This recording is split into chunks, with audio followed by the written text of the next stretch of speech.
자, 오늘은 일본의 농업 분야에서 일어난 아주 흥미로운 혁신에 대한 이야기를 해볼까 합니다. 규슈에서 시작해서 일본 전체로 퍼져나간 올리브 이야기, 지금 바로 시작합니다. 일본이 세계적인 수준의 올리브를 키울 수 있을까요? 이게 되게 간단한 질문 같잖아요. 근데 이 질문의 답을 찾아가는 과정에 엄청난 도전과 또 아주 놀라운 협력 이야기가 숨어 있습니다. 자, 모든 이야기의 시작은 바로 이 숫자들 때문이었어요.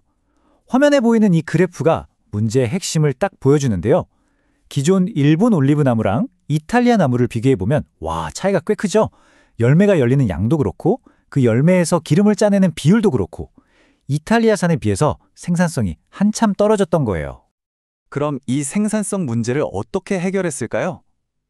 일본의 한 단체가 해답을 찾기 위해서 눈을 돌린 곳이 있었는데 바로 올리브의 심장, 이탈리아 토스카나였습니다. 이야기의 전환점은 2014년 2월에 찾아옵니다.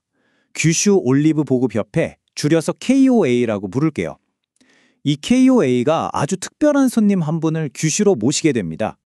도대체 이분이 누구였냐면요. 마리오 파치니, 이탈리아 토스카나에서 제일 큰 올리브 묘목회사 대표에다가 관련 협회 회장까지 맡고 있는 뭐랄까 이 분야에 살아있는 전설 같은 분이었죠. 그냥 한번 쓱 둘러보러 온 게 아니었어요. 수십 년간 쌓아온 자기네 노하우를 전부 전수해주겠다는 그런 막중한 임무를 띠고 온 겁니다. 일주일 동안 정말 쉴 틈 없이 움직였어요.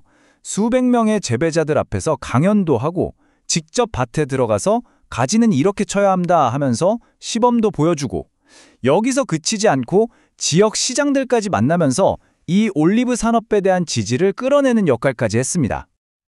자, 그럼 다음 단계로 넘어가 볼까요? 파치니의 방문은 그냥 이론 강의로 끝나지 않았습니다. 아주 즉각적이고 눈에 보이는 행동으로 이어졌거든요. 이게 정말 결정적이었는데 KOA가 파치니 회사랑 직접 계약을 맺고 생산성이 훨씬 더 좋은 그 이탈리아 묘목들을 아예 통째로 수입하기 시작한 거예요. 그랬더니 어떤 일이 일어났을까요? 바로 이겁니다. 규슈 섬 곳곳에 새로운 올리브 노장들이 막 생겨나기 시작했어요. 후쿠오카, 나가사키, 구마모토, 거의 섬 전체에 걸쳐서 말이죠. 진짜 새로운 움직임이 뿌리를 내리기 시작한 겁니다. 이게 그냥 집마당에 몇 그루 심는 수준이 아니었어요. 어떤 재배자는 아예 산비탈을 깎아서 계단식 밭을 만들고 거기에 500그루가 넘는 나무를 심었다고 하니까 그 규모가 어땠는지 짐작이 가시죠? 그런데 나무만 심는다고 산업이 저절로 크는 건 아니잖아요. KOA는 이걸 너무 잘 알고 있었어요. 그래서 이들이 정말 똑똑했던 게 성공을 위한 완전한 지원 시스템, 그러니까 하나의 생태계를 만들기로 한 겁니다. 이게 바로 그 성공의 비결인데요. 보세요.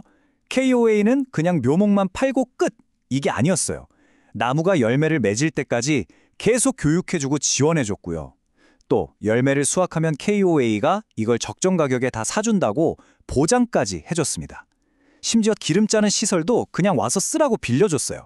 이러니까 농부들 입장에서는 실패에 대한 걱정 없이 마음 놓고 도전할 수 있었던 거죠. 그리고 들여온 품종도 보면 그냥 아무거나 가져온 게 아니에요.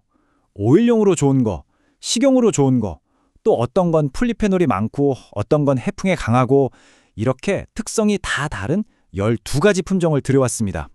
왜 그랬을까요?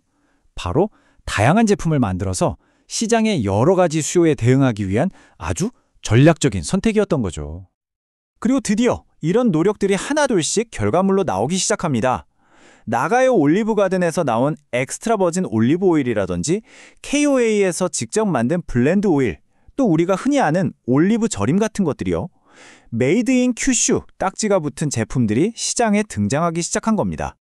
자, 이렇게 규슈에서 시작된 이야기가 규슈 안에서만 머물렀을까요? 아니요. 이들의 비전은 훨씬 더 컸습니다. 일본 전체를 내다보고 있었거든요. 정말 놀라운 사실은요. 이탈리아 묘목이 규슈에 처음 심어지기도 전에, 그러니까 2014년 1월에 이미 도쿄에 전국 조직인 일본 올리브 보급협회 NOA가 만들어졌다는 거예요. 이게 뭘 의미하겠어요? 처음부터 이건 규슈만의 프로젝트가 아니라 전국적인 규모의 큰 그림을 그리고 시작했다는 뜻이죠. 당시 NOA 도쿄 본부장이었던 우메자와 모토이코 씨의 말을 들어보면 이 프로젝트가 가진 야심찬 포부가 그대로 드러납니다. 그런데 이 올리브의 가능성을 음식에만 국한시키지 않았습니다. 정말 생각지도 못했던 아주 새로운 파트너를 만나게 되거든요. 바로 화장품 산업입니다.